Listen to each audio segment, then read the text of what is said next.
Namaste and a very warm welcome to all of you.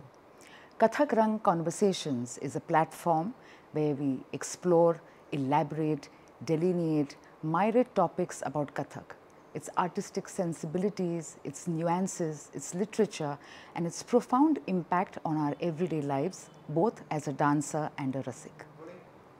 I am in conversation with my guru Prerna Deshpande, who will be sharing her experiences, her artistic journey, her sensibilities, and go deep into the nuances and the poignancy of Kathak dance.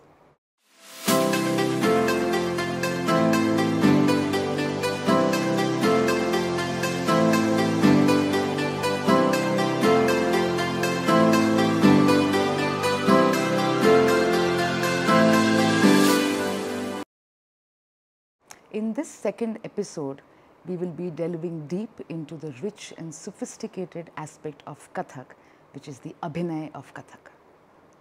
Tai namaste and welcome to Kathak Rang Conversations. Kathak या क्षेत्रामध्ये लयताल आणि अभिनय याच्यामध्ये ताईचं खूप नाव आहे आणि she is very well known with her command over अभिनय अँड लयताल बोथ इक्वली. तर ताई आजचा आपला हा टॉपिक हा अभिनयाचे डिटेल्स, अभिनयाचे न्यूएन्सेस आणि अभिनयबद्दल आपण आज बोलणार आहोत. याच्यामध्ये माझा प्रश्न असा होता की कथकच्या वस्तुक्रमामध्ये अभिनय कसा आणि कुठे येतो आणि त्याचं एस्थेटिक हे कसं आहे? कथकच्या वस्तुक्रमामध्ये अभिनय हा वंदनेमध्ये सुरुवात होते, वंदनेतला अभिनय. त्यानंतर तालपक्ष जो प्युअर डान्स आहे, तालपक्षानंतर ठुमरीतला अभिनय, मग दोहा किंवा गतभाव आणि शेवटी भजन असा अभिनयातला वस्तुक्रम आहे. वंदना किंवा ठुमरी किंवा भजन यातला अभिनय वेगवेगळ्या पद्धतीने ट्रीट केला जातो.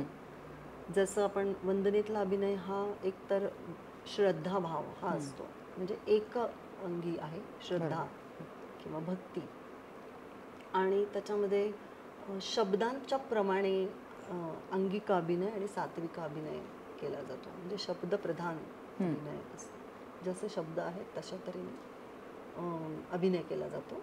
आणि ठुमरीमध्ये मात्र खूप डिटेल्ड अभिनय एक्सप्रेस होतो, भाव प्रकट होतो. ठुमरीमध्ये स्थायी भाव असतो आणि त्याच्या आजूबाजूनी संचारी भाव येऊन मग स्थायी भाव एस्टॅब्लिश करणं. आणि भजनामध्ये अगेन भक्तिरस प्रधान आहे. दोहामधला अभिनय याच्यामध्ये पुष्कळदा ठेका नसतो आणि शब्दप्रधान अभिनय आहे. पण ठुमरीप्रमाणे दोह्यामध्ये पण पॉसिबिलिटी असते की जी लाईन किंवा जे शब्द तुम्ही दाखवत आहात त्याच्या आजूबाजूने येणारे भाव अंगिक अभिनयातनं आणि सात्विक अभिनयामधनं प्रकट केले जातात. तर गतभावामध्ये शब्द नाहीत, नुसता ठेका आहे. तर जसं आपण एखादा फोटो काढताना बॅकग्राऊंड चेंज केले की त्याचा इफेक्ट बदलतो, जसं बॅकग्राऊंड काय काम करते तशा पद्धतीने कथकमधला जो ठेका आहे किंवा म्हणजे 3 तालातलं गतभाव असेल तर 3 ताल आणि नगमा हा असा एक सपोर्टिव्ह राहतो आणि त्याच्यावरती एखादं पेंटिंग करावं, कथा सांगावी अशा पद्धतीने प्रसंग निर्माण केला जातो, उभा केला जातो अभिनयातनं. तर गतभावाचा एकदम कम्प्लिटली वेगळं आहे, कारण तिथे शब्द पण नाही आणि म्युझिक सुद्धा एक आहे, म्हणजे नगमा आहे फक्त.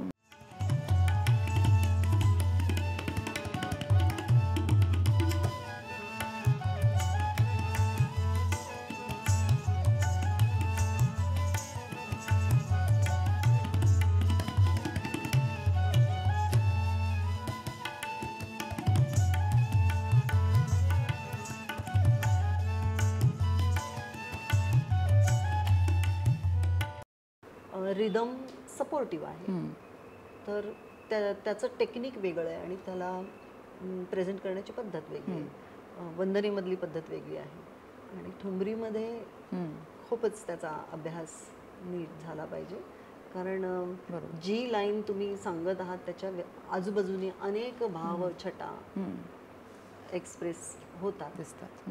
तर अशा तऱ्हेने वेगवेगळा अभिनय वेगवेगळ्या वस्तुक्रमामध्ये आहे. ताई आपण बघतो की ताल हा एक खूप स्पेशल ॲस्पेक्ट आहे कथक प्रेझेंटेशनमध्ये. तर तालात सुद्धा अभिनय असतो का? तालामध्ये अभिनय नाही म्हणता येणार, पण कारण ताल हा प्युअर डान्स आहे ज्याच्यामध्ये ज्याच्यात अभिनय नाही किंवा काही कथा नाही, त्यालाच आपण प्युअर डान्स म्हणतो. तर मी असं म्हणेन तालामध्ये भाव असतो, भाव छटा असतात किंवा मूड्स असतात. कारण ताल प्रेझेंट करतो तेव्हा ताल is a story of time, space and energy. तर it's a abstract story of time, space and energy. तर ती जी एनर्जी कधी कंटेंट एनर्जी, कधी थ्रो आहे, कधी फ्लो दाखवतोय, कधी ब्रेक दाखवतोय. जसं समेला ब्रेक असतो, जनरली ठहराव असतो. तर ही it's a abstract story of all these elements. So मी असं म्हणेन की भाव छटा जरूर असतात, पण अभिनय तालामध्ये नाही. कवित्वमध्ये, ताल प्रेझेंटेशनमध्ये जेव्हा कवित्व येतं तेव्हा तो अभिनयाचा भाग होतो. पण प्युअर डान्समध्ये एनर्जीची स्टोरी आहे, एनर्जी, टाइम, स्पेस, ही स्टोरी, ही कथा आहे, विच इज ॲब्स्ट्रॅक्ट. आपण जेव्हा बघतो ताई आपल्याकडे लहानपणापासून मुली शिकायला येतात, तर अभिनयाच्या ट्रेनिंगची सुरुवात ही कशी कुठल्या वयापासून झाली पाहिजे आणि ती कशी वाढत गेली पाहिजे किंवा ती कशी चेंज होते जशी डान्सर इव्हॉल्व्ह होते आणि अजून प्रॅक्टिसनी शी कीप्स रिफायनिंग हरसेल्फ, तर तो अभिनय पण कसा बदलत जातो आणि त्याची सुरुवात कशी केली पाहिजे एका डान्सरने? हा एक विचार करण्यासारखा विषय आहे. कारण खरं सांगायचं तर कथकचा अभिनय, अगदी समृद्ध अभिनय हा ठुमरीमध्ये बघायला मिळतो.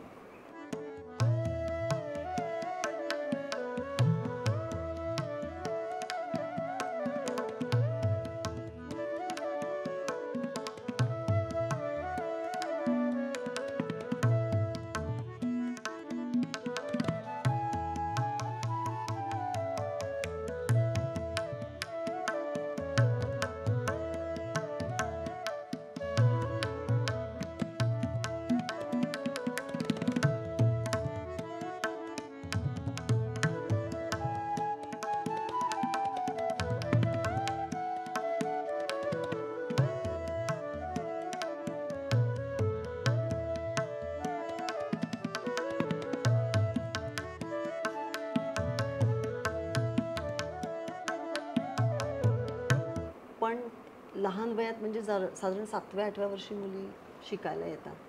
तर त्या वयामध्ये त्या वयाला अनुसरून एक तर इतक्या लवकर अभिनयाची सुरुवात मी स्वतः नाही शिकले आणि मी शिकवताना पण इतक्या लवकर अभिनयाची सुरुवात करत नाही. कारण अगदी बिगिनर्समध्ये टेक्निक पहिलं नीट व्हायला पाहिजे. जसं पॉश्चर, अंगहस्त, तत्कार, कलाईची पहचान.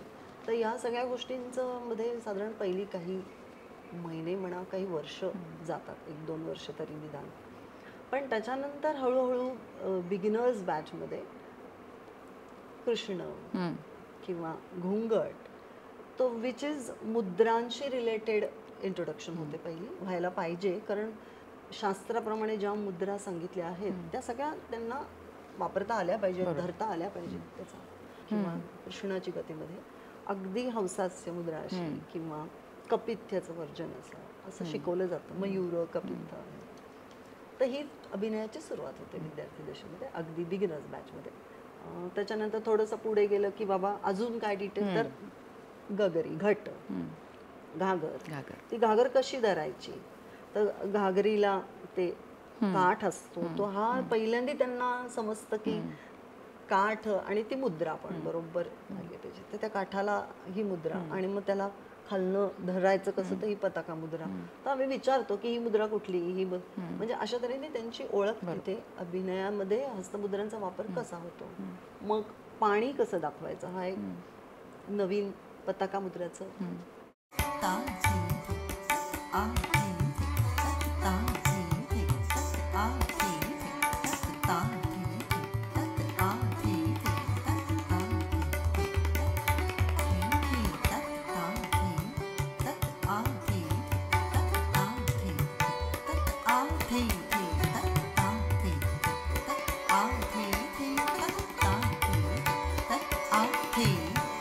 मग पुढे झाल्यानंतर एक पद, पूर्वी मी पद शिकवायचे जे माझ्या गुरूंनी मला शिकवलं होतं कृष्णावरचं. तर ज्याच्यामध्ये नुसतं वर्णन आहे, वृंदावनाचं आणि कृष्णाचं वर्णन आहे. तर त्याच्यामध्ये परिसर, झाड, पाणी, पक्षी. आता हा पक्षी अशा पद्धतीने पहिले इंट्रोड्यूस करतो. तर अशी सुरुवात पदामध्ये होते. साधारण 3-4 वर्ष याच्यामध्ये जातात. मग तोपर्यंत मुलीचं वय एक निदान 8वी 9वी 10वी, आता 8वी 9वी 10वी, पण मी जेव्हा शिकले तेव्हा मला असं वाटतं मी कॉलेजमध्ये गेले तेव्हा मी पहिली ठुमरी शिकले. कारण माझ्या गुरूंचं मत असं होतं की यंग एजमध्ये ठुमरी ही थोडीशी शृंगार रसप्रधान असते. तर ते वय तेवढं झालं पाहिजे, थोडी मॅच्युरिटी पाहिजे. हां, म्हणजे हल्ली मी बघते इतक्या लहान लहान मुली इतके वेगवेगळे हावभाव करतात. तर आश्चर्य वाटतं मला इतकं की कसं त्यांना हे समजतं आणि कसं करतात. पण आम्ही जेव्हा शिकलो तेव्हा आमच्या गुरूंचं मत होतं की वय तेवढं झालं पाहिजे. म्हणजे एक 15-16 वर्षाची मुलगी तरी ॲटलिस्ट, अगदी प्रथम ठुमरी आहे काय रोकत डगरे प्यारे, तर ती शृंगार रसप्रधान आहे. तर ती शिकण्याची वयामध्ये असलं पाहिजे, मगच ती शिकवायला सुरुवात व्हायची. तर अभिनय बऱ्यापैकी कथकमध्ये थोडा हळू आणि उशिराने येतो. ताल, पक्ष आणि टेक्निक म्हणजे अंगहस्तक, अंगशुद्धी, चक्कर, पॉश्चर, तयारी हा भाग आधी यायला लागतो. पण मग एकदा ठुमरीची सुरुवात झाली की मग त्याच्या अंगाने, त्याच्या आजूबाजूने दोहा, भजन, गतभाव, लमछड या सर्व गोष्टी सिलेबसमध्ये येतात. म्हणजे आता आजही मी अशाच पद्धतीने शिकवते. तुम्ही सगळ्यांनी अशाच पद्धतीने शिकला आहात. आता मी तुमचं बघितलं ताई, जसं तुम्ही घागर दाखवली ती इतक्या रिअलिस्टिक पद्धतीने तुम्ही धरता, किंवा पाण्याचा जो फील तो पण खूप अगदी रिअलिस्टिक पद्धतीने असतो. तर आता अभिनयाचा अभ्यास जेव्हा आपण सुरू करतो तेव्हा हे रिअलिस्टिक पण खूप आहे, त्याच्यामध्ये इन्व्हॉल्वमेंट पण आहे. ॲट द सेम टाईम आपण खूप अवेअर आहोत की मागे ताल, लय किंवा काय म्युझिक जे काही आहे त्याच्यामध्ये एक कुठेतरी थोडंसं एक डिटॅचमेंट पण आहे. ॲट द सेम टाईम रिअलिझमचा भास हा खूप स्ट्रॉंग अभिनयामध्ये दिसतो, कारण तुमचा अभिनय खूप सटल पण असतो आणि पण त्याच्यातनं ते सगळे ते इमोशन्स, फिलिंग्स, किंवा आपण एखादी घागर धरली, पाणी दाखवतोय किंवा तुम्ही आता झाडाचं हे केलं, ते बरोबर त्या लाईन्सनी ते झाड आहे आणि ते पाणी आहे हे अगदी रिअलिस्टिक फीलनी ते कळतं. त्याच्यात एक फ्लो येतो मुद्रांमध्ये किंवा त्या मूव्हमेंटमध्ये. तर याचा अभ्यास, याचं ऑब्झर्वेशन हे टेक्निक वाईज जर का आपण बघितलं तर याचा अभ्यास कसा करायचा, हाऊ टू रिफाईन दिस?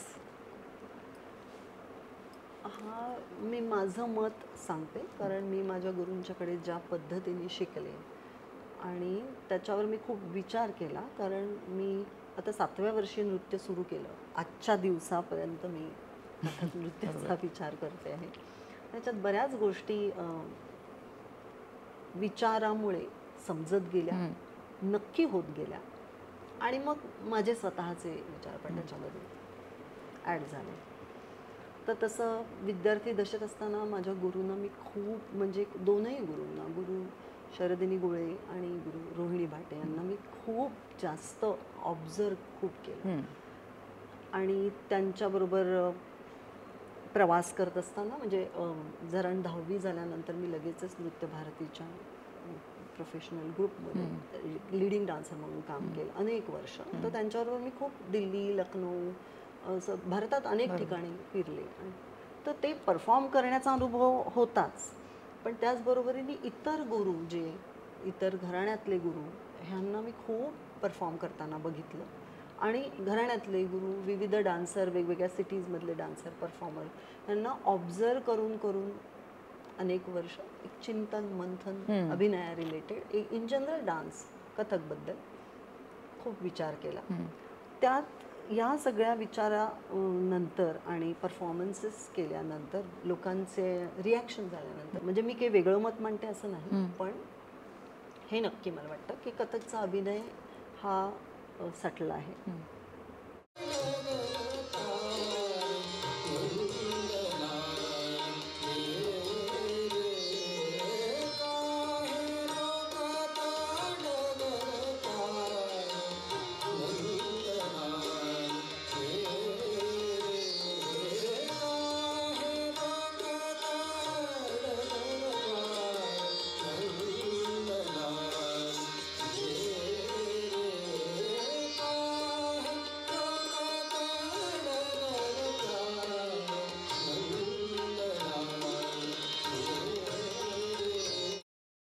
आणि अर्थातच सर्व शास्त्रीय नृत्यांमध्ये 2 प्रकार असतात, एक नाट्यधर्मी आणि एक लोकधर्मी. लोकधर्मी जो आपण नित्य जीवनामध्ये जे आपली म्हणजे भाव प्रकट केले जातात, इमोशन्स दाखवण्याची जी पद्धत आहे ती लोकधर्मी. आणि नाट्यधर्मी म्हणजे त्याचं जे जीवनामध्ये घडतं तेच आपण सर्व कलांमधनं एक्सप्रेस करत असतो, चाहे वो शास्त्रीय नृत्य असो किंवा सिनेमा असो किंवा चित्र असो. तर सगळ्यामध्ये आपल्या जीवनातल्या गोष्टीच आपण त्या फॉर्मली अँड आर्टिस्टिकली प्रेझेंट करत असतो. आता याच्यामध्ये नृत्यातला अभिनय आणि नाट्यातला अभिनय ह्याच्यात फरक काय? मला असं वाटतं नाटकामध्ये अगदी रिअलच केलं जातं, म्हणजे रिअल वाटावं असं त्याचं प्रकटीकरण असतं. आणि नृत्यामध्ये त्याच्यामध्ये नृत्य आणि नाट्यामध्ये एक अगदी सूक्ष्म अशी बॉर्डर लाईन आहे. तर ती बॉर्डर लाईन क्रॉस केली तर तो नाटक जास्त ड्रामाकडे जाऊ शकतो आणि थोडी कमी केली तर तो दिसणार नाही, म्हणजे फारच सटल असा. तर त्यामुळे तो अभ्यास करणं खूप जरुरी आहे कथक डान्समध्ये. आणि तो सटल अभिनय करण्यासाठी टेक्निक इनिशियली आहे, पण अभिनय खरं तर ऑब्झर्वेशन आणि संस्कारानेच येतो असं माझं अगदी ठाम मत आहे.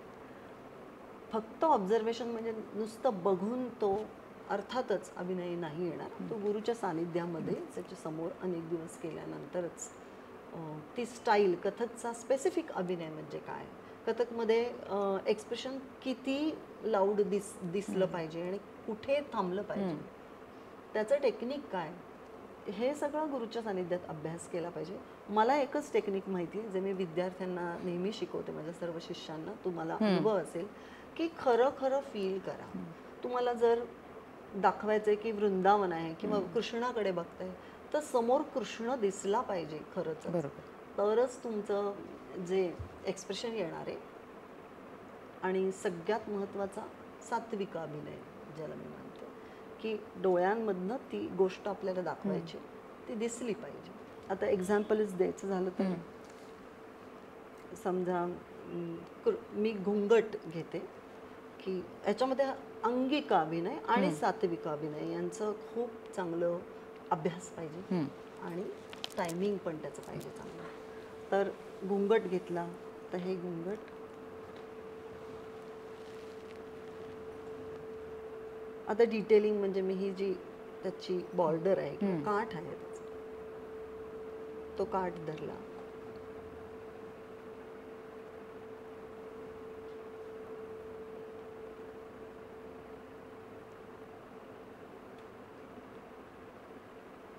आता याच्यामध्ये डिटेलिंग हे की जसं जसं मी घोंगट बाजूला करते आहे तशी तशी नजर जाईल, ना की म्हणजे रिअलिस्टिक आणि आर्टिस्टिक मधला, म्हणजे रिअलिस्टिक गोष्ट आर्टिस्टिक पद्धतीने करणं हा विषय आला म्हणून मी ते करून दाखवते. की याच्यामध्ये हे भान पाहिजे की घोंगट बाजूला जाईल तशी तशी नजर.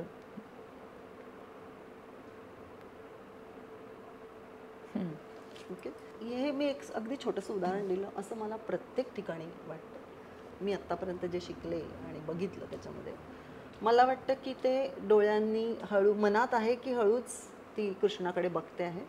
तर कृष्णाशी नजरभेट झाल्यानंतर हा अभिनयामध्ये इथे सम किंवा जर्क म्हणायचं मला अपेक्षित नाही, पण हे करणं एवढं सोपं नाही. म्हणजे अगदी विद्यार्थी दशेत मुलींना शिकवताना मला खूप डिटेल सांगावं लागतं की नजर बघ, तो तर इथे बघ आणि डोळे हळूहळू जाऊ दे. तर डोळे तिथे बघत नाहीये, डोळे मन आणि डोळे कृष्णाकडे आहे, तर ते मनात असलं पाहिजे.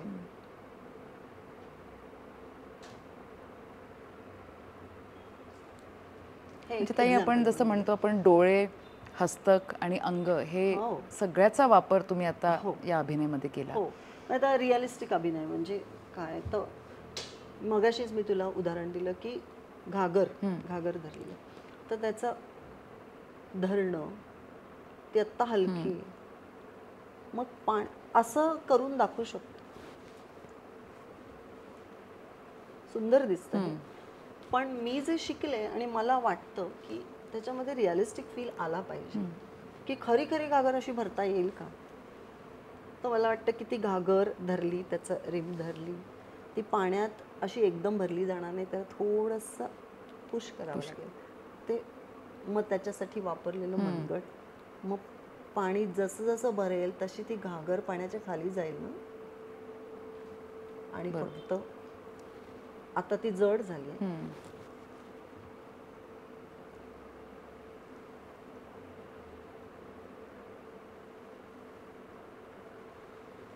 आता माझ्या डोक्यावर घागर आहे, हा मी फील घेते. मला काही टेक्निक सांगणं शक्य नाही. मी पाण्याने भरलेली जड घागर डोक्यात ठेवली तरी हा हात नसताना सुद्धा तत ता थे तत आ थे हे मी फील करते म्हणून समोर दिसेल. मला हेच टेक्निक योग्य वाटतं की प्रत्येक गोष्ट अगदी खरी फील करा. म्हणजे ते त्याला वेळ लागतो या पद्धतीने, पण त्याचा असर खूप जास्त आहे ऑडियन्स रसिकांवर.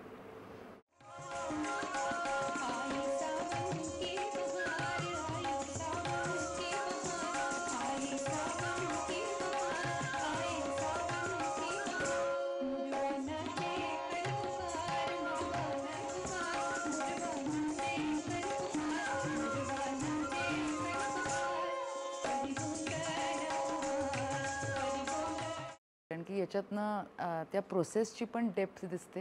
आणि तसं तुम्ही आता केलं हातातलं वजन, मनगट, हातातलं वजन, जसं काय अंगिक अभिनयाकडे जातो. जसं काय तुम्ही खरोखरच घागर पाण्यात उचलत आहात आणि मान पण खाली करून त्याचं जे पाणी जे तुम्ही आता काढलं हे अगदी ब्युटी ऑफ कथक की कथक स्टाईलची की याच्यामध्ये डिटेल सगळ्या गोष्टी अपेक्षित आहेत दाखवणं.